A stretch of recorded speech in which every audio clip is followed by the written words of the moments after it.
Hi friends, I am K. Venkateswarlu, lecturer in history, Government Degree College, Medak. Today I am going to discuss about the Ashoka the Great. Why we called Ashoka as the Great in the Indian history. Friends, మన అందరూ కూడా తెలిసినటువంటి విషయం, భారతదేశ చరిత్రలో అశోకుడు చాలా ఘనత వహించినటువంటి ఘనమైనటువంటి చక్రవర్తి అన్నటువంటి విషయం మనందరికీ కూడా తెలుసు. మరి అలాంటి అశోకుడు ఏ వంశంలో జన్మించాడు, మరి ఏ విధంగా సింహాసనాన్ని అధిష్ఠించాడు, అతడు పరిపాలించినటువంటి కాలంలో ఏ విధమైనటువంటి ధర్మ సిద్ధాంతాల ఆధారంగా అతడు రాజ్యాన్ని పాలించాడు, ఏ విధమైనటువంటి మతాన్ని స్వీకరించాడు అనేటువంటి అనేక విషయాలను కూడా మనము ఈరోజు క్లాస్లో చర్చించబోతున్నాం. మనందరికీ తెలిసినటువంటి విషయం, భారతదేశ చరిత్రలో తొలిసారిగా అఖిల భారత మహాసామ్రాజ్యాన్ని స్థాపించినటువంటి ఘనత వహించినటువంటి రాజవంశం మౌర్య వంశం అని చెప్పి కూడా మనం చెప్పవచ్చు. ఈ మౌర్య వంశంలో మొదటి రాజు అయినటువంటి చంద్రగుప్త మౌర్యుడు క్రీస్తు పూర్వము 322 సంవత్సరంలో ఒక పెద్ద మహాసామ్రాజ్యాన్ని స్థాపించి భారతదేశానికి ఒక రాజకీయ ఐక్యతను, భారతదేశానికి ఒక రాజకీయ ఏక చిత్రాధిపత్యం కిందికి తెచ్చినటువంటి వ్యక్తే చంద్రగుప్త మౌర్యుడు అని చెప్పి కూడా మనం చెప్పవచ్చు. మరి చంద్రగుప్త మౌర్యుడు స్థాపించినటువంటి రాజ్యంలో అతని కుమారుడైనటువంటి బిందుసారుని అనంతరం అతని కుమారుడైనటువంటి అశోకుడు ఈ వంశంలో 3వ చక్రవర్తిగా సింహాసనాన్ని అధిష్ఠించాడని చెప్పి కూడా మనం చెప్పవచ్చు. మరి ఈ 3వ చక్రవర్తి అయినటువంటి అశోకుడు ఆనాడు భారతదేశాన్ని పాలించినటువంటి మౌర్య చక్రవర్తులందరిలో కంటే కూడా అగ్రగణ్యుడు, గొప్పవాడు, సమర్థుడు అన్నటువంటి విషయం మనందరూ కూడా తెలుసు. మరి ఈ విధంగా అశోకుని యొక్క గొప్పతనాన్ని గురించి హెచ్జి వెల్స్ అన్నటువంటి చరిత్రకారుడు ఈ విధంగా అభివర్ణించాడని చెప్పి కూడా మనం చెప్పవచ్చు. ప్రపంచ చరిత్ర పుటల్లో అగుపడే వేలాది మంది రాజుల్లో అశోకుని పేరు ఆకాశంలో తారలాగా మెరుస్తూ ఉంది. వోల్గా నుండి జపాన్ వరకు ఇప్పటికీ అశోకునికి గౌరవం ఉంది. చార్లెమేన్, కాన్స్టాంటైన్ గురించి తెలిసిన వాళ్ళకంటే అశోకుని గురించి తెలిసిన వారే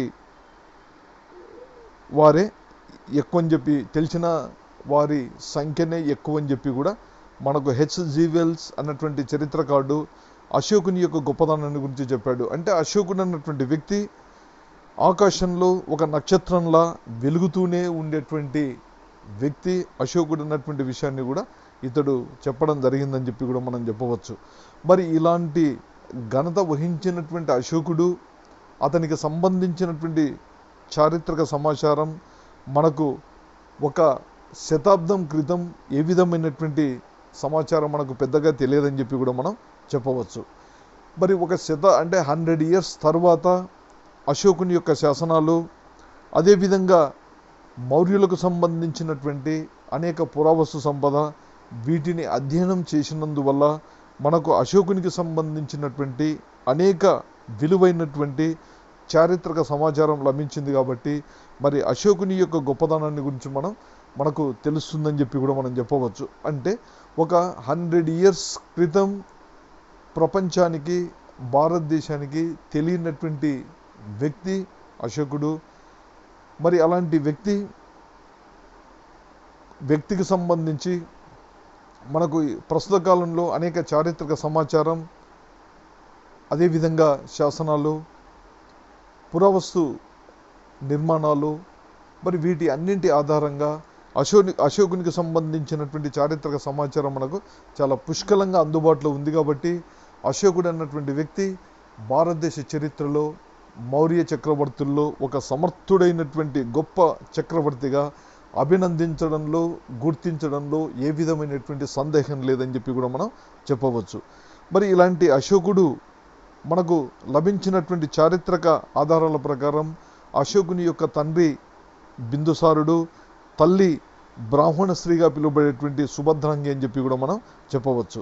మరి అదేవిధంగా అశోకుని యొక్క తల్లికి సంబంధించినటువంటి ఇతర ఆధారాల ప్రకారం మరి అశోకుని యొక్క తల్లి క్షత్రియ మహిళ అన్నటువంటి దమ్మన్నటువంటి ఒక ఆధారం కూడా మనకు ఉందని చెప్పవచ్చు. దమ్మన్నటువంటి ఆమె బిందుసారుని యొక్క పట్టపురాణి అని చెప్పి కూడా మనం చెప్పవచ్చు. అదేవిధంగా టిబెట్ రచయిత అయినటువంటి తారానాథ్ అశోకుని యొక్క తల్లి వైశ్యశ్రీ అని చెప్పి కూడా అతడు పేర్కొనడం జరిగిందని చెప్పి కూడా మనం చెప్పవచ్చు. మరి అశోకుడు అనేటువంటి పేరు పెట్టడానికి ఒక ప్రాముఖ్యత ఉందని చెప్పి కూడా మనం చెప్పవచ్చు. ఆ ప్రాముఖ్యత ఏమి అనగా బిందుసారుని యొక్క తల్లి చనిపోయినటువంటి దినాలలో మరి అశోకుడు జన్మించాడు కాబట్టి అందువలన శోకించలేనివాడు అన్నటువంటి భావనతో అతనికి అశోకుడు అనేటువంటి పేరు పెట్టారని చెప్పి కూడా మనం చెప్పవచ్చు.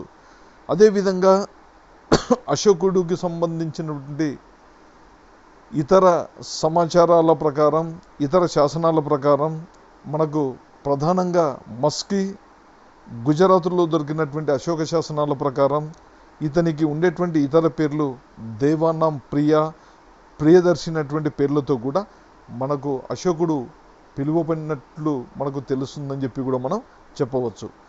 ఇక అశోకుడు సింహాసనాన్ని అధిష్ఠించడం, దాదాపుగా అశోకుడు సింహాసనాన్ని అధిష్ఠించక ముందు అతడు యువరాజుగా అవంతి, తక్షశిల రాష్ట్రాలకు రాజప్రతినిధిగా యువరాజుగా మరి పరిపాలించినటువంటి అనుభవం ఉందని చెప్పి కూడా మనం చెప్పవచ్చు. అతడు అవంతి యువరాజుగా ఉండేటువంటి సమయంలోనే విదిశాదేవి అనేటువంటి మహిళను పెళ్లి చేసుకోవడం కూడా జరిగిందని చెప్పి కూడా మనం చెప్పవచ్చు. ఈ విదిశాదేవి ఈమె బౌద్ధ మతస్థురాలు కనుక అశోకుడు మరి బౌద్ధుడిగా మారడంలో విదిశాదేవి ప్రభావం కూడా ఉందని చెప్పి కూడా మనం చెప్పవచ్చు. ఇక అదేవిధంగా ఈ విదిశాదేవి యొక్క సంతానమే సంఘమిత్ర, మహేంద్రుడు అని చెప్పి కూడా మనం చెప్పవచ్చు అని చెప్పి కూడా మనం చెప్పవచ్చు. ఇంకా అశోకుడు రాజ్యానికి వచ్చే సమయంలో మరి సింహాసనాన్ని అధిష్ఠించేటువంటి సమయంలో 99 మంది సోదరులను చంపి సింహాసనాన్ని అధిష్ఠించాడన్నటువంటి సమాచారం మనకు బౌద్ధమత గ్రంథాల ద్వారా తెలుస్తుందని చెప్పి కూడా మనం చెప్పవచ్చు. అంటే దీని ప్రకారం అశోకుడు అతని యొక్క సోదరులైనటువంటి 99 మందిని చంపి మరి అతడు చండ అశోకుడుగా సింహాసనాన్ని అధిష్ఠించాడన్నటువంటి విషయాన్ని మనకు బౌద్ధమత గ్రంథాలు తెలియజేస్తున్నాయని చెప్పి కూడా మనం చెప్పవచ్చు. మనకు దాదాపుగా అశోకుడు సింహాసనంపై కూర్చున్నప్పటి నుంచి కూడా మరి 4 సంవత్సరాల వరకు కూడా అతనికి పట్టాభిషేకం జరగలేదని చెప్పి కూడా మనకు ఈ బౌద్ధమత గ్రంథాల ద్వారా తెలుస్తుందని చెప్పి కూడా మనం చెప్పవచ్చు. అందువలన అశోకుడు మరి అతడు సోదరులైనటువంటి 99 మందిని చంపలేదు.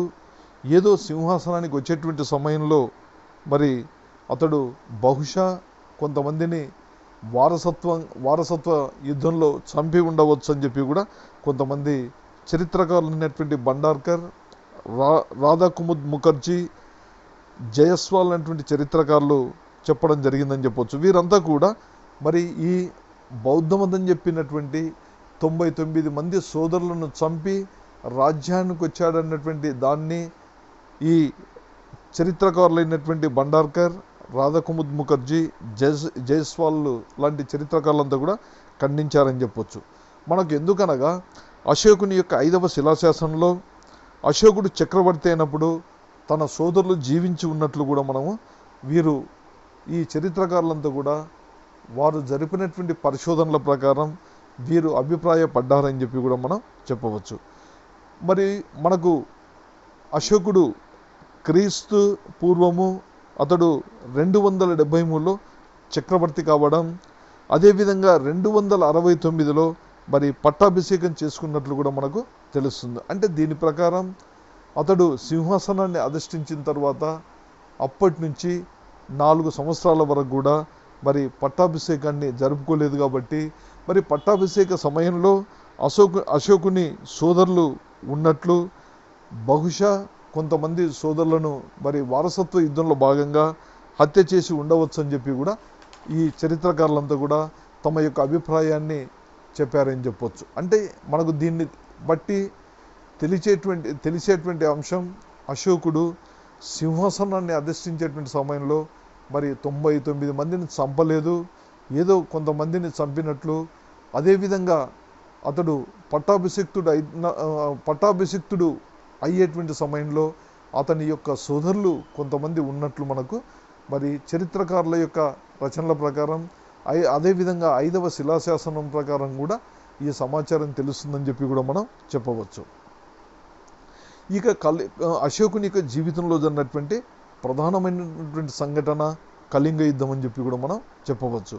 మరి కళింగ యుద్ధం అన్నటువంటిది క్రీస్తు పూర్వము 261వ సంవత్సరంలో జరిగిందని చెప్పి కూడా మనం చెప్పవచ్చు. అంటే దాదాపుగా కనిష్కుడు రాజ్యానికి వచ్చిన తర్వాత జరిగినటువంటి అతి ప్రధానమైనటువంటి ముఖ్యమైనటువంటి సంఘటనని కళింగ యుద్ధం అని చెప్పి కూడా చెప్పవచ్చు. అంటే దాదాపుగా కళింగ యుద్ధం అన్నటువంటిది అశోకుని పరిపాలనా కాలంలో జరిగినటువంటి అతి ముఖ్యమైనటువంటి సంఘటనగా కూడా దీన్ని అభివర్ణించవచ్చు అని చెప్పి కూడా మనం చెప్పవచ్చు. మరి ఈ యుద్ధ సంఘటన అనేటువంటిది దాదాపుగా అశోకుని యొక్క జీవితంలో చాలా ప్రభావాన్ని, చాలా ప్రభావితం చేసిందని చెప్పు. అంటే అశోకుణ్ణి కళింగ యుద్ధం అన్నటువంటిది అతన్ని జీవితాన్ని ఒక మలుపు తిప్పినటువంటి ఒక చారిత్రక సంఘటన అని చెప్పి కూడా మనం చెప్పవచ్చు. మనందరికీ తెలిసినటువంటి విషయం, ఆనాడు చంద్రగుప్త మౌర్యుడు మౌర్య సామ్రాజ్యంలో స్థాపకుడు.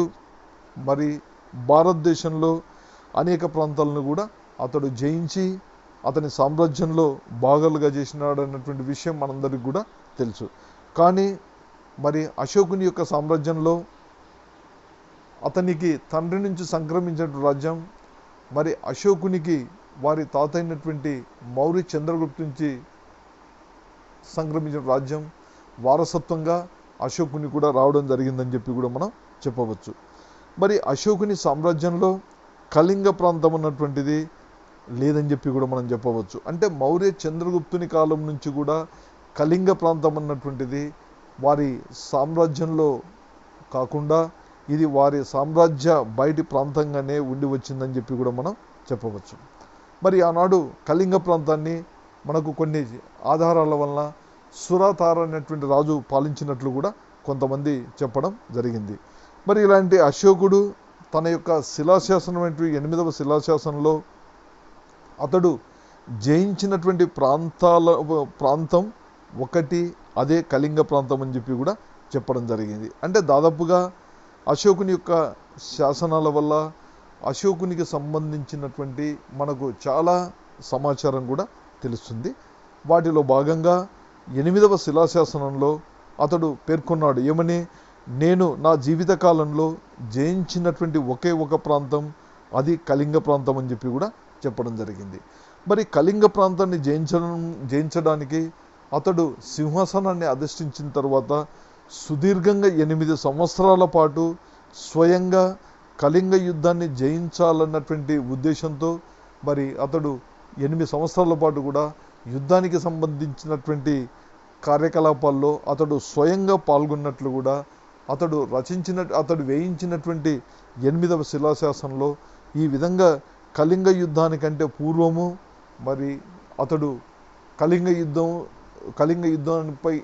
యుద్ధం చేయడం మొదలగు అనేక విషయాలు కూడా మనకు ఈ శాసనం ద్వారా తెలుస్తున్నాయని చెప్పి కూడా మనం చెప్పవచ్చు.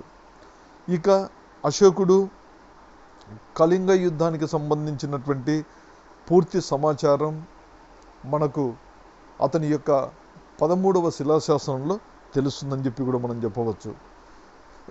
ఈ 13వ శిలాశాసనం అనేటువంటిది అశోకుడు కళింగ యుద్ధంలో అతడు చేసినటువంటి సంపూర్ణమైనటువంటి యుద్ధము, అదేవిధంగా యుద్ధంలో జరిగినటువంటి దృశ్యాలు, యుద్ధంలో జరిగినటువంటి పరిణామాలు, యుద్ధానంతరం జరిగినటువంటి సంఘటనలు, అతని యుద్ధానంతరం అశోకంలో వచ్చినటువంటి మార్పు మొదలగు అనేక విషయాలను కూడా మనకు అశోకుడు వేయించినటువంటి 13వ శిలాశాసనం ద్వారా చాలా చక్కగా ఆ యుద్ధానికి సంబంధించినటువంటి సమాచారం అంతా కూడా తెలుస్తుందని చెప్పి కూడా మనం చెప్పవచ్చు. మరి ఈ శిలాశాసనం ద్వారా మనకు కళింగ యుద్ధంలో జరిగినటువంటి భీకర దృశ్యాలు, భీకర సంఘటనలు ఇవన్నీ కూడా తెలుస్తున్నాయి. ఈ కళింగ యుద్ధంలో 1,00,000 మంది ప్రాణాలు కోల్పోయినట్లు, అదేవిధంగా 1,50,000 నిరాశ్రయులు అయినట్లు, ఎన్నో రెట్ల మంది గాయపడినట్లు, 1,50,000 మంది వలసపోయినట్లు కూడా మనకు తెలుస్తుంది. అంటే ఈ విధంగా మరి కళింగ యుద్ధంలో ఆనాడు మానవుల యొక్క రక్తం, యుద్ధంలో చనిపోయినటువంటి సైనికుల యొక్క రక్తం మరి ఏరులై ప్రవహించిందని చెప్పి కూడా మనం చెప్పవచ్చు. అంటే ఈ విధమైనటువంటి దృశ్యం అశోకుణ్ణి పూర్తిగా మార్చివేసిందని చెప్పి కూడా మనం చెప్పవచ్చు. అదేవిధంగా అశోకుడు ఈ యుద్ధానంతరం యుద్ధం అన్నటువంటిది మానవ వినాశనానికి కారణం. మరి యుద్ధం ద్వారా ఏ విధమైనటువంటి శాశ్వత ప్రయోజనాలను, శాశ్వత ఫలితాలను మనం సాధించలేము. యుద్ధం అన్నటువంటిది గెలిచిన వారికి తృప్తినిస్తుంది, ఓడిన వారికి మరి అనేక విధాలైనటువంటి బాధలకు కారణమవుతుందన్నటువంటి విషయాన్ని గ్రహించి మరి అశోకుడు ఈ యుద్ధానికి స్వస్తి ఈ కళింగ యుద్ధానంతరమే పలికాడని చెప్పి కూడా మనం చెప్పవచ్చు. అదేవిధంగా ఈ కళింగ యుద్ధం అన్నటువంటిది అశోకుని యొక్క వ్యక్తిత్వంపై చాలా తీవ్రమైనటువంటి ప్రభావాన్ని చూయించిందని చెప్పి కూడా మనం చెప్పవచ్చు. ఆనాడు ఈ కళింగ యుద్ధంలో 1,00,000 మంది చనిపోవడం, 1,00,000 మంది వలసపోవడం, 1,00,000 మంది నిరాశ్రయులు కావడం, 1,00,000 మంది అంగవిహీనులు కావడం అన్నటువంటిది అశోకుని యొక్క విచారానికి ఇది ప్రధానమైనటువంటి కారణమైందని అశోకుడు ఈ యుద్ధానంతరం జరిగినటువంటి సంఘటనలు అతన్ని తీవ్రంగా ప్రభావితం చేయడమే కాకుండా అతన్ని మార్చడం కూడా జరిగిందని చెప్పి కూడా మనం చెప్పవచ్చు. అంటే ఈ విధంగా కళింగ యుద్ధానంతరం జరిగినటువంటి ఈ సంఘటనలన్నీ కూడా మరి అశోకునిపై చాలా ప్రభావాన్ని కూడా చూపించాయని చెప్పవచ్చు. అతనిలో చాలా మార్పు రావడం, ఈ మార్పు అన్నటువంటిది రావడానికి ప్రధానమైనటువంటి కారణం యుద్ధంలో జరిగినటువంటి భయానకరమైనటువంటి భీకర దృశ్యాలని చెప్పి కూడా మనం చెప్పవచ్చు.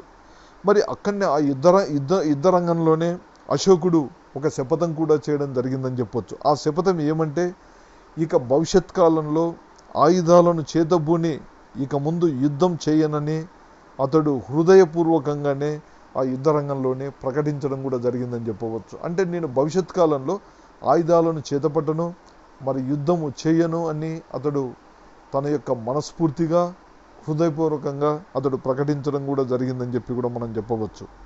ఈ యుద్ధ రంగంలోనే దమ్మ విజయం అనేటువంటి విధానాన్ని కూడా అనుసరిస్తానని పేర్కొన్నాడు. అంటే ఖచ్చితంగా మరి యుద్ధానంతరం నుంచి కూడా ఒక ధర్మ విధానాన్ని నేను అనుసరిస్తాను, మరి ఆ ధర్మ విధానంలో ఉన్నటువంటి సూత్రాలకు, ధర్మ విధానంలో ఉన్నటువంటి నీతి నియమాలకు నేను కట్టుబడి ఉంటానని చెప్పి కూడా అశోకుడు యుద్ధరంగంలోనే ప్రకటించడం కూడా జరిగిందని చెప్పి కూడా మనం చెప్పవచ్చు. అదేవిధంగా అశోకుడు మరి ప్రజల పట్ల అశోకుని తీరులో కూడా చాలా మార్పు రావడం జరిగిందని చెప్పవచ్చు. ఎందుకనగా గతంలో అశోకుడు ప్రజల పట్ల ఒక రాజుగా వ్యవహరించాడు.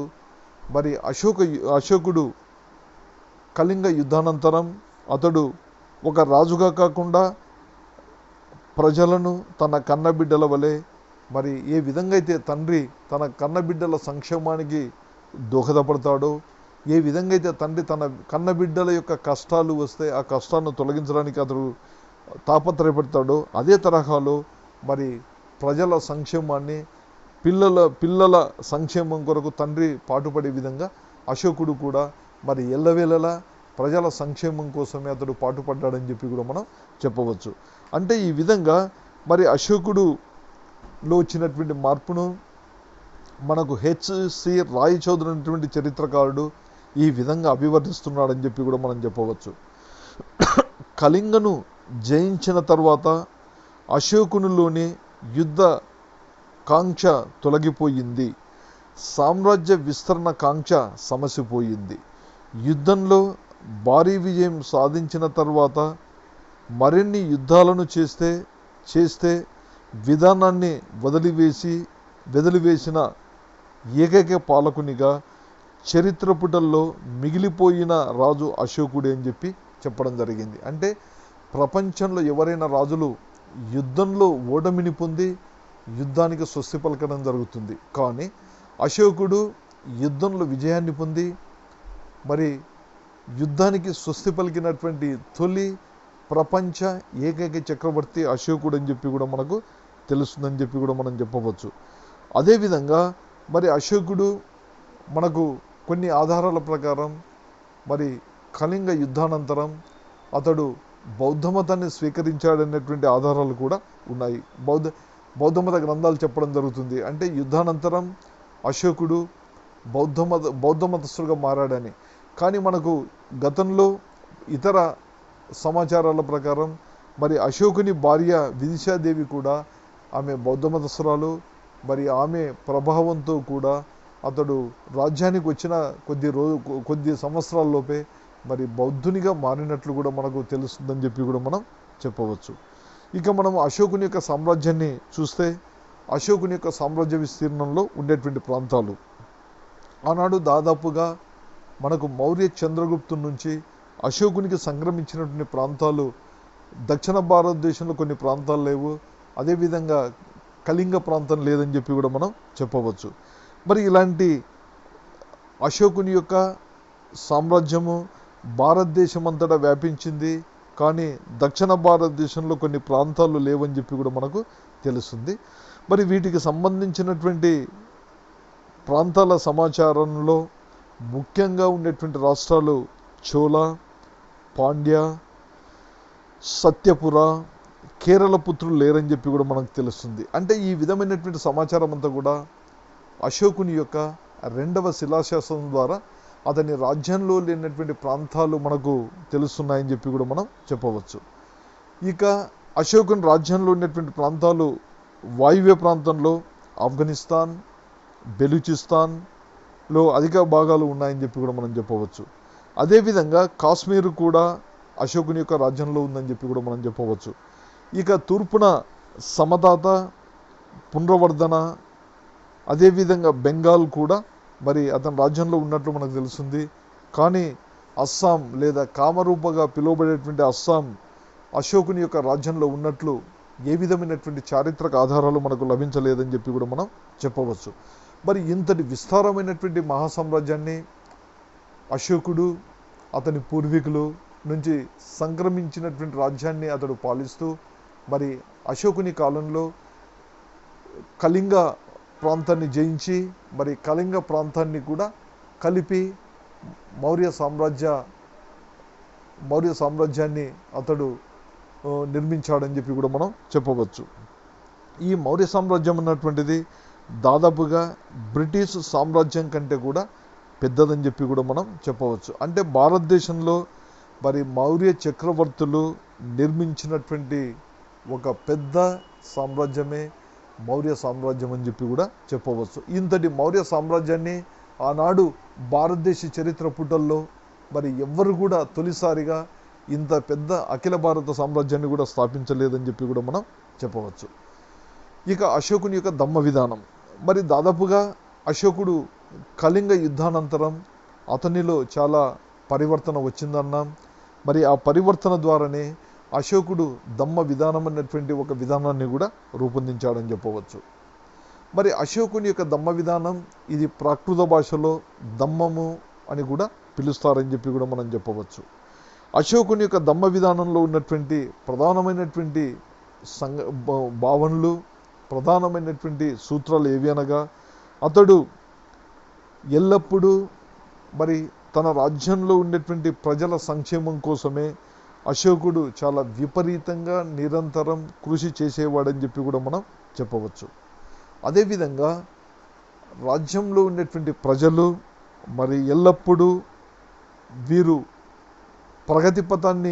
ప్రగతిని సాధించడమే కాకుండా మనిషిగా ఆధ్యాత్మికంగా ఎదగడానికి అతడు కృషి చేయడం కూడా జరిగిందని కూడా మనం చెప్పవచ్చు.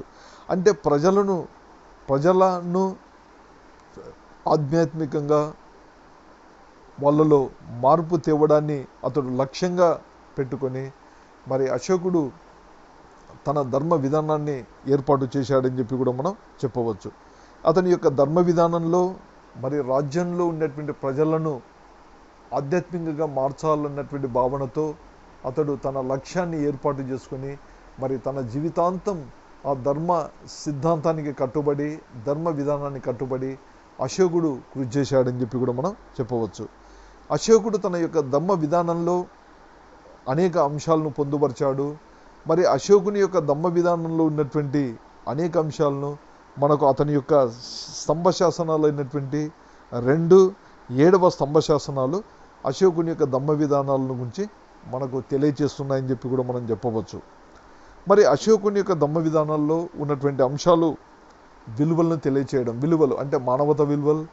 మరి మనిషి అన్నటువంటి వ్యక్తి సమాజంలో జీవించేప్పుడు ఏ విధంగా జీవించాలి, ఏ విధమైనటువంటి సామాజిక ప్రవర్తనతో అతడు జీవించాలి అన్నటువంటి అనేక విషయాలను కూడా మరి ప్రజలకు తెలియజేసి ఆ ప్రజలు ఆ ధమ్మ విధానాలను ఆచరించే విధంగా అతడు కృషి చేశాడని చెప్పి కూడా మనం చెప్పవచ్చు.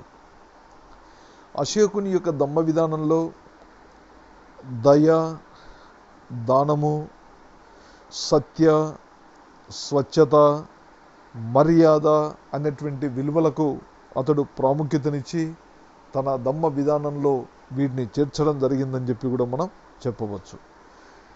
అదేవిధంగా అశోకుడు తన యొక్క ధర్మ విధానాన్ని వ్యాప్తి చేయడానికి, తర్వాత ప్రజల్లోకి తీసుకొని పోవడానికి మరి అతడు అనేక విధానాలను అవలంబించాడని చెప్పి కూడా మనం చెప్పవచ్చు.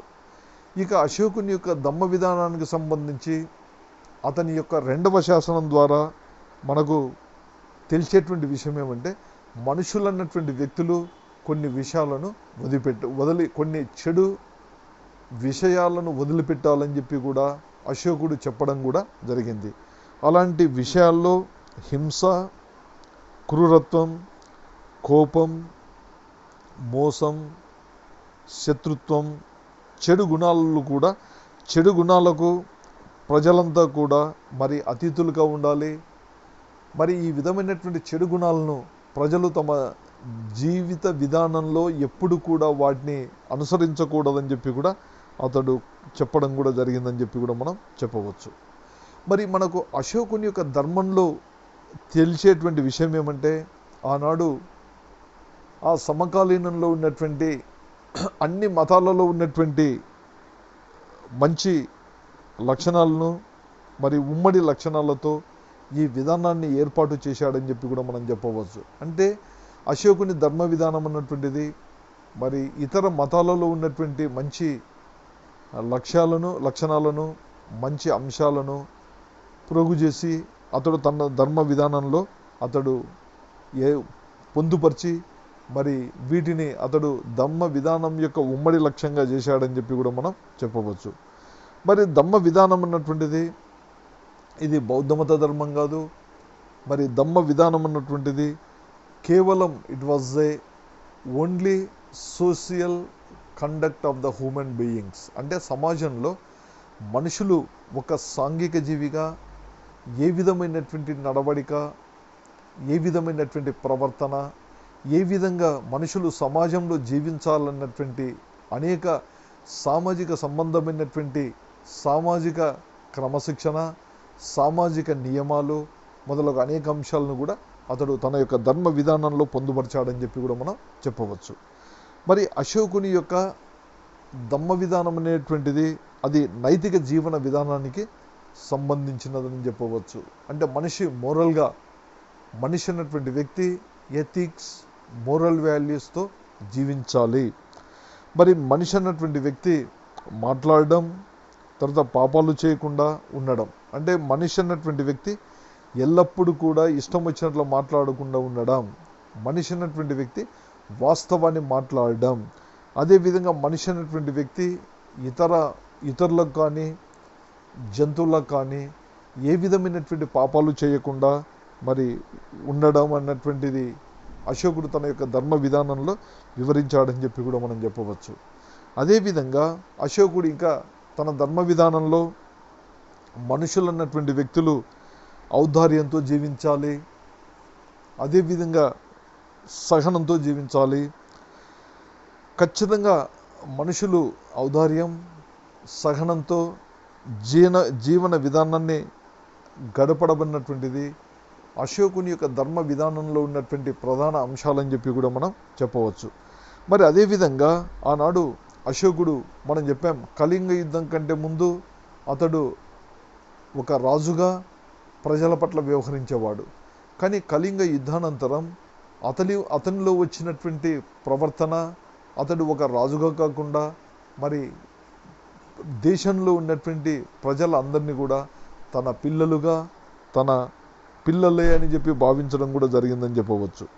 మరి ఇలాంటి అన్ని విషయాలు అంటే ఏ విధంగా అశోకుడు ప్రజలను తన పిల్లలుగా భావించాడో, మరి ప్రజలందరూ నా కన్నబిడ్డలు, నేను వారికి తండ్రి లాంటి వాడిని, వారికి ఎల్లవేళలా నేను సహాయ సహకారాలు చేయగలను, వారికి వచ్చేటువంటి ఇబ్బందులు నాకు విన్నవించడానికి సమయంతో నిమిత్తం లేకుండా ఏ సమయంలోనైనా కూడా వారు నాకు తెలియజేయవచ్చు అని చెప్పి మరి అశోకుడు ఈ విషయాలన్నింటినీ కూడా అతడు ధౌలి శాసనంలో వివరించాడని చెప్పి కూడా మనం చెప్పవచ్చు. అంటే ధౌలి శాసనాన్ని పరిశీలిస్తే మరి అశోకునికి ప్రజల పట్ల ఉండేటువంటి ప్రేమ, ఆప్యాయతలు ఇవన్నీ కూడా మనకు తెలుస్తున్నాయని చెప్పి కూడా మనం చెప్పవచ్చు.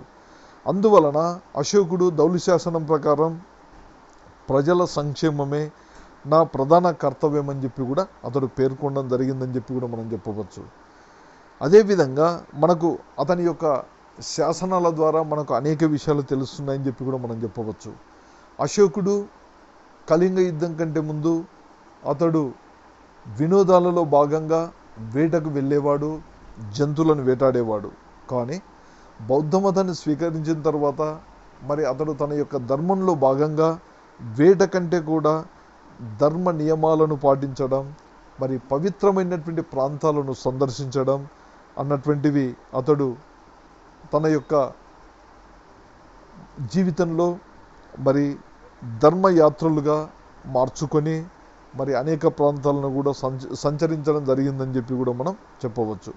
అంటే వేటను మరచి మరి ధర్మయాత్రలకు వెళ్ళడం అన్నటువంటిది అశోకుని యొక్క జీవితంలో వచ్చినటువంటి ఒక బృహత్తరమైనటువంటి మార్పు అని చెప్పి కూడా మనం చెప్పవచ్చు. మరి ఈ ధర్మయాత్రల వల్ల ఆనాడు రాజ్యంలో అనేక ప్రాంతాలు సంచరిస్తూ మరి ప్రజలకు చాలా దగ్గరై మరి ప్రజలకు సంబంధించినటువంటి ప్రజలు నిత్య జీవితంలో వారు ఎదుర్కొనేటువంటి అనేక సమస్యలు, అనేక కష్టాలు, అనేక ఈతిబాతులను కూడా అశోకుడు కళ్ళారా చూసి మరి ప్రజలకు దగ్గర కావడం జరిగిందని చెప్పి కూడా మనం చెప్పవచ్చు. అందువలన ప్రజల బాధలు ప్రత్యక్షంగా ఆయనకు తెలుసు కాబట్టి మరి ప్రజల బాధలను కూడా ఒక కన్న తండ్రి వల్లే అతడు ఎప్పటికప్పుడు కూడా పరిష్కరించేవాడని చెప్పి కూడా మనం చెప్పవచ్చు. అదేవిధంగా అశోకుడు అతడు స్థాపించినటువంటి ధమ్మ విధానానికి లేదా అశోకుడు ప్రారంభించినటువంటి ధమ్మ విధానాన్ని ప్రజల్లో వ్యాప్తి చేయడానికి అశోకుడు ధర్మ మహామాతృలైనటువంటి ఉద్యోగులను కూడా అతడు నియమించి మరి ఈ ఉద్యోగులు, ఈ అధికారుల ద్వారా కూడా అతడు సాంఘిక నియమాలు, నైతిక ప్రవర్తన నియమాలు, ధర్మంలో ఉన్నటువంటి అనేక ధర్మ విషయాలను ప్రజల్లో వ్యాప్తి చేయడానికి ఈ ధర్మ మహామాతృలైనటువంటి ఉద్యోగుల ద్వారా ప్రజలకు వ్యాప్తి చేయడం జరిగిందని చెప్పి కూడా మనం చెప్పవచ్చు. అంటే ఈ విధంగా మరి అశోకుడు ప్రవేశపెట్టినటువంటి ధర్మ విధానం అన్నటువంటిది ఇది మత విధానానికి వ్యతిరేకమైనటువంటిది. కేవలము సమాజంలో ఒక మనిషి నైతిక విలువలతో, సాంఘిక నియమావళితో, సాంఘిక ప్రవర్తనతో తోటి మానవుల పట్ల ఏ విధంగా సహజీవనము చేయాలన్నటువంటి అనేక నైతిక ప్రవర్తనకు సంబంధించినటువంటి సాంఘిక నియమావళితో కూడినటువంటి సాంఘిక ప్రవర్తన నియమావళి అని చెప్పి కూడా మనం సాంఘిక క్రమశిక్షణ ప్రవర్తన నియమాలే ఈ అశోకుని యొక్క ధమ్మ విధానం అని చెప్పి కూడా మనం చెప్పవచ్చు. ఇక మనం అశోకుని యొక్క మత విధానాన్ని గురించి చర్చిద్దాం. మరి మనందరికీ తెలిసినటువంటి విషయం, అశోకుడు తన భార్య అయినటువంటి విదిశాదేవి యొక్క ప్రభావంతో బౌద్ధ మతాన్ని స్వీకరించినట్లు కొన్ని ఆధారాలు, అదేవిధంగా బౌద్ధ మత గ్రంథాలు అశోకుడు కళింగ యుద్ధానంతరం బౌద్ధ మతాన్ని స్వీకరించినట్లు మనకు తెలుస్తున్నాయి. ఏది ఏమైనప్పటికీ మరి అశోకుడు ప్రారంభంలో కాకుండా మరి మధ్యలో అతడు బౌద్ధ మతాన్ని స్వీకరించి బౌద్ధ మత వ్యాప్తికి సేవ చేసినటువంటి విషయం మనందరికీ కూడా తెలుసు. అతడు బౌద్ధ మతాన్ని స్వీకరించకంటే ముందు మరి అతడు యువరాజుగా ఉన్నప్పుడు, చక్రవర్తిగా అయినప్పుడు అతడు నిష్ఠ గరిష్ఠుడైనటువంటి హిందూ మతస్థుడు అని చెప్పవచ్చు. అంటే హిందూ మత సిద్ధాంతాలను, హిందూ మత సూత్రాలను చాలా నిష్ఠ గరిష్టంగా ఆచరించాడని చెప్పి కూడా మనం చెప్పవచ్చు. మరి హిందూ మతస్థుడైనటువంటి అశోకుడు అతడు తన యొక్క ఇష్ట దైవంగా శివుణ్ణి ఆరాధించినట్లు కూడా మనకు తెలుస్తుంది. శివుణ్ణి ఆరాధించినట్లు మనకు కల్హన్ యొక్క రాజతరంగినటువంటి గ్రంథం ద్వారా అశోకుడు శివుణ్ణి ఆరాధించినట్లు మనకు తెలుస్తుంది. అంటే ఇతడు నిష్ఠ గరిష్ఠుడైనటువంటి హిందూ మతస్థుడిగా ప్రారంభంలో ఉండడం, తదనంతరం తన సోదరుని అయినటువంటి సుమన, అదేవిధంగా కుమారుడైనటువంటి నిగ్రోధుడి ప్రభావంతో అతడు బౌద్ధుడిగా మారినట్లు మనకు బౌద్ధ మత గ్రంథాలైనటువంటి దీపవంశ, మహావంశ రచనల ద్వారా తెలుస్తుందని చెప్పి కూడా చెప్పవచ్చు. అంటే మొదట అశోకుడు శివభక్తుగా ఉన్నటువంటి అశోకుడు మరి కుమారుడు, సోదరుల యొక్క ప్రభావంతో అతడు బౌద్ధుడిగా మారాడని చెప్పి మనకు బౌద్ధ మత గ్రంథాలు తెలియజేస్తున్నాయని చెప్పి కూడా మనం చెప్పవచ్చు. మరి గతంలోనే మనం చెప్పాం, అశోకుడు రాజ్యానికి వచ్చినటువంటి 4వ ఏటనే బౌద్ధుడిగా మారాడని చెప్పి కూడా మనకు తెలియడం జరిగింది. తర్వాత కళింగ యుద్ధం తర్వాత బౌద్ధుడిగా మారినట్లు కూడా మరి బౌద్ధ మత గ్రంథాలు తెలియజేశాయని చెప్పి కూడా మనం చెప్పవచ్చు. మరి ఏది ఏమైనప్పటికీ అశోకుడు బౌద్ధ మతాన్ని స్వీకరించిన తర్వాత మరి బౌద్ధ మతం యొక్క రూపురేఖలే మారిపోయాయని చెప్పి కూడా మనం చెప్పవచ్చు. ఏ విధంగా అనగా ఆనాడు భారతదేశంలో ఒక స్థానిక మతమైనటువంటి బౌద్ధ మతాన్ని మరి అంతర్జాతీయ స్థాయికి తీసుకొని పోవడంలో అశోకుడి యొక్క ఘనత, అశోకుని యొక్క పాత్ర చాలా కీలకమని చెప్పి కూడా మనం చెప్పవచ్చు. ఆనాడు అశోకుడు మరి స్థానిక మతమైనటువంటి బౌద్ధ మతాన్ని ఇతర ప్రపంచ దేశాల్లో కూడా వ్యాప్తి చేసి దాన్ని అంతర్జాతీయ మతంగా చేయడం కూడా జరిగిందన్న. అదేవిధంగా అశోకుడు బౌద్ధ మతాన్ని ఆనాడు భారతదేశంలో అనేక విధాలుగా కూడా ప్రచారం చేయడం జరిగిందని చెప్పవచ్చు. ఆ ప్రచారాన్ని దమ్మయాత్రలని చెప్పవచ్చు. వీటినే మరి దమ్మయాత్రలు కాకుండా అతడు కొన్నిసార్లు మత పర్యటనలు కూడా దేశంలో అనేక ప్రాంతాల్లో కూడా మత పర్యటనలో భాగంగా అనేక బుద్ధునికి సంబంధించినటువంటి అతడు జన్మించినటువంటి ప్రాంతం, అతడు నిర్వాణాన్ని పొందినటువంటి ప్రాంతం, అతడు తన యొక్క సిద్ధాంతాలను వ్యాప్తి చేసినటువంటి అనేక ప్రాంతాల్లో కూడా అతడు తిరిగి మరియు బౌద్ధ మతానికి సంబంధించిన అనేక విషయాలను కూడా చూసి మరి ఆయా ప్రాంతాలన్నిటిని కూడా సందర్శించడం కూడా జరిగిందని చెప్పవచ్చు.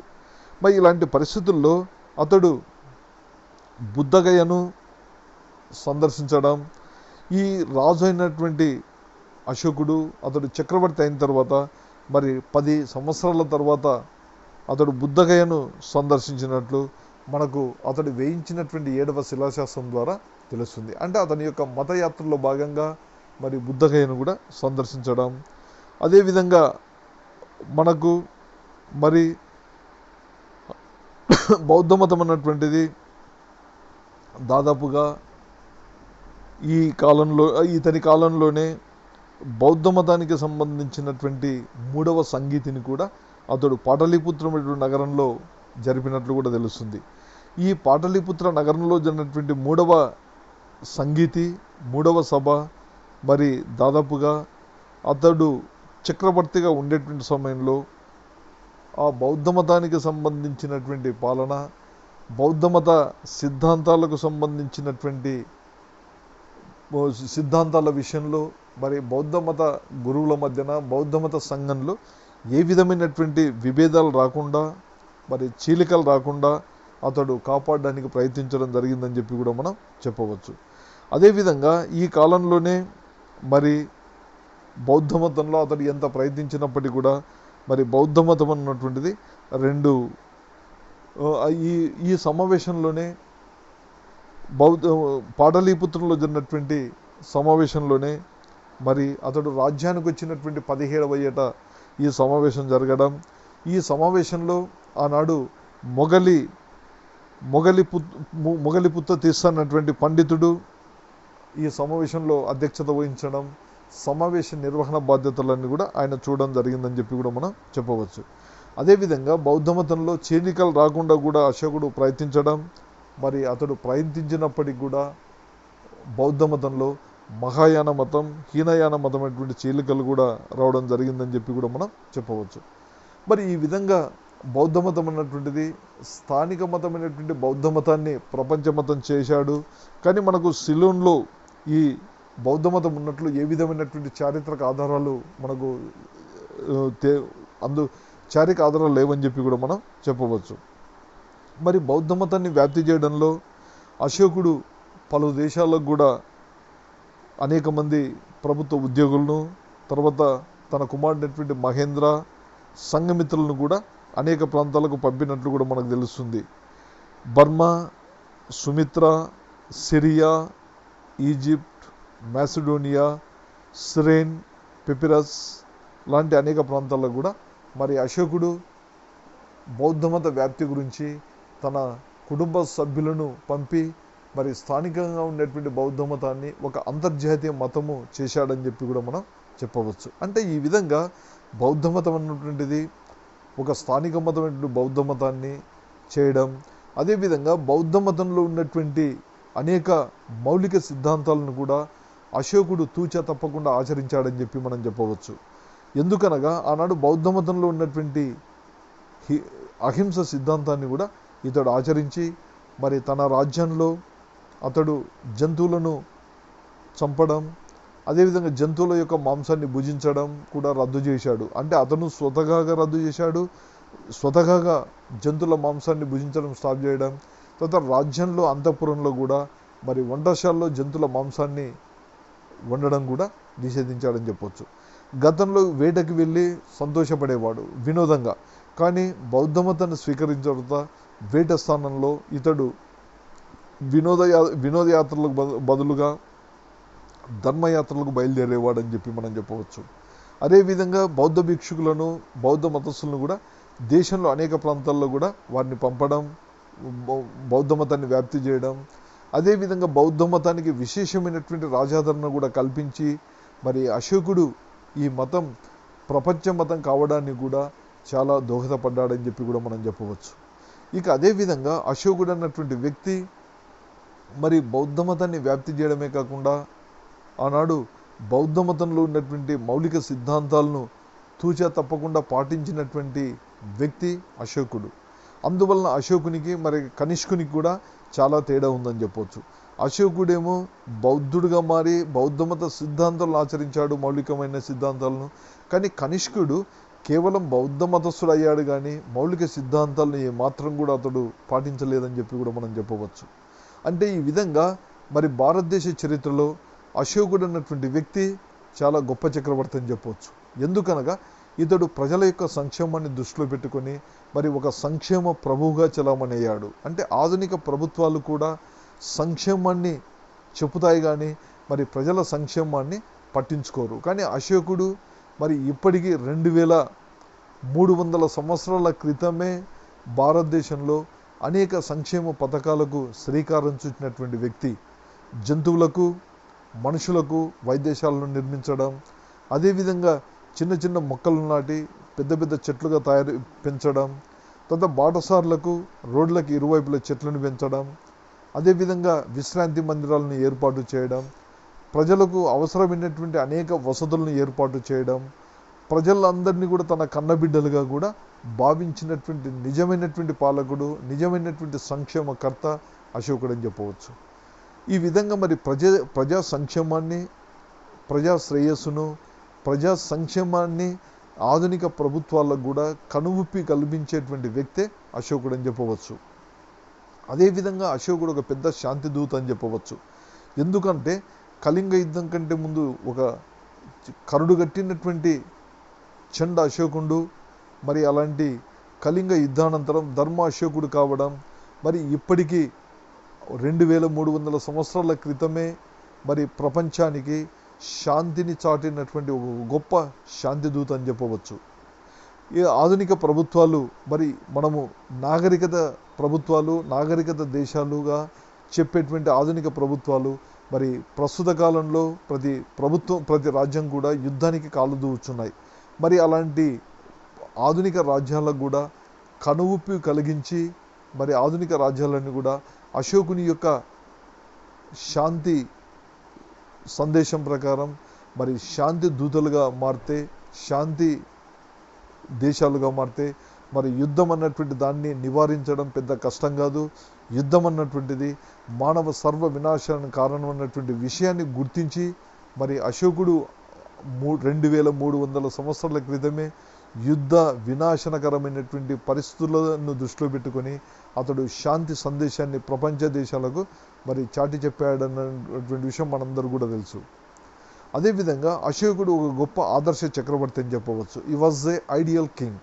అంటే ప్రపంచంలో మరి రాజు అన్నటువంటి వ్యక్తి ఏ విధంగా రాజ్యాన్ని పాలించాలి, ప్రజలను ఏ విధంగా భావించాలి, ప్రజలను ఏ విధంగా ప్రజల పట్ల వ్యవహరించాలి అన్నటువంటి అనేక విషయాలను మరి అశోకుడు కళ్ళకు కట్టినట్లుగా ప్రజలందరూ నా కన్నబిడ్డలే, వారి యొక్క సమస్యలను తొలగించడానికి నేను ఎల్లవేళలా సంసిద్ధుడైనటువంటి విషయాన్ని కూడా కరాఖండిగా మరి చాటి చెప్పి, అదేవిధంగా ఆదర్శవంతమైనటువంటి రాజరికంతో ఆదర్శవంతమైనటువంటి రాజుగా ప్రభుత్వాన్ని పాలిస్తూ మరి ఆధునిక రాజ్యాలకు కూడా ఆదర్శవంతమైనటువంటి రాజనీతిని అతడు వారసత్వంగా ఇచ్చాడని చెప్పి కూడా మనం చెప్పవచ్చు. అదేవిధంగా అశోకుడు అనేటువంటి వ్యక్తి మరి అహింసామూర్తి అని చెప్పవచ్చు. అంటే ఆధునిక ప్రభుత్వాలన్నీ కూడా మరి హింసతో కూడినటువంటి యుద్ధాలకు శ్రీకారం చుడుతున్నాయి. అలాంటి హింస కాకుండా మరి అహింస సిద్ధాంతాన్ని ఆ కాలమే అశోకుడు మరి చాటి చెప్పడమే కాకుండా తన యొక్క ధర్మయాత్రలో భాగంగా జంతు బళ్లను, జంతు హింసను కూడా అతడు జంతు బళ్లను రద్దు చేయాలి, జంతు బళ్లను చేయకూడదని చెప్పి అతడు అనేక ప్రాంతాల్లో కూడా సంచరిస్తూ మరి ప్రజల్లో జంతు బళ్లను తగ్గించడానికి అతడు తన ధర్మయాత్రల ద్వారా ప్రజల్లోకి తీసుకొని పోయాడని చెప్పి కూడా మనం చెప్పవచ్చు. అంటే ఈ విధంగా అశోకుడు అన్నటువంటి వ్యక్తి మనము భారతదేశంలో మౌర్య చక్రవర్తుల్లో ఉన్నటువంటి ఒక గొప్ప చక్రవర్తి అయినప్పటికీ కూడా మరి హెచ్.జి. వెల్స్ అనేటువంటి చరిత్రకారుడు చెప్పిన విధంగా ప్రపంచ చక్రవర్తుల్లో అశోకుడు రారాజు, ఆకాశంలో స్టార్స్ వలె ఎల్లప్పుడూ కూడా వెలుగునిచ్చేటువంటి ఒక గొప్ప మహాచక్రవర్తి. మరి రాజుల్లో రారాజు లాంటి వాడు అశోకుడు అన్నటువంటి విషయాన్ని మరి హెచ్.జి. వెల్స్ అనేటువంటి చరిత్రకారుడు చాలా చక్కగా అతన్ని అభివర్ణించాడని చెప్పి కూడా మనం చెప్పవచ్చు. అంటే ఈ విధంగా మరి అశోకుని కన్నటువంటి భారతదేశం అన్నటువంటిది ప్రపంచ దేశాలకు ఏమాత్రం తీసిపోదు. ప్రపంచ దేశాలకు అశోకుని లాంటి గొప్ప మానవతామూర్తి,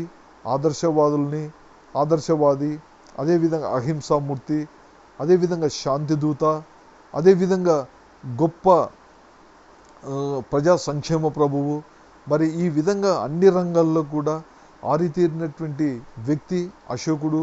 మరి అలాంటి వ్యక్తిని అందించినటువంటి భారతదేశం చాలా మహోన్నతమైనటువంటి దేశం భారతదేశం అని చెప్పి కూడా మనం చెప్పవచ్చు. ఓకే ఫ్రెండ్స్, ఇంతటితో ముగిస్తున్నా. థ్యాంక్స్.